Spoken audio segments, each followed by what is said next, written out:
હોતી જ હોય છે. આવી ઈચ્છા ખોટી છે તેવું કહેવાય નહીં. નામ કીર્તિના દ્વારા રહેતું હોય છે. બદનામ અપકીર્તિના દ્વારા રહેતું હોય છે.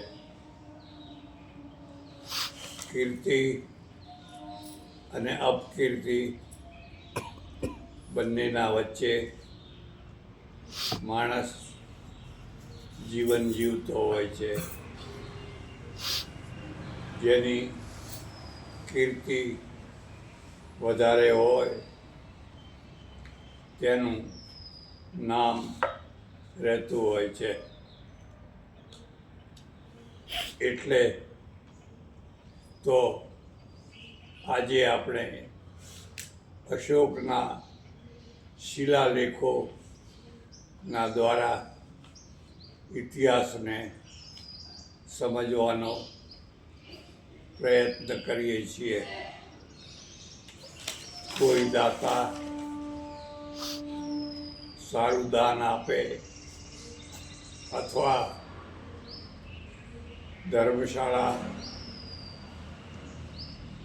કે બીજા ઉપયોગી મકાનો બદલાવી આપે તો તેમાં તેનું નામ રહે તે સ્વાભાવિક છે.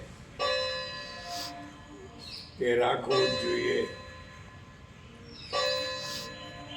તેની ઈર્ષા કરાય નહીં.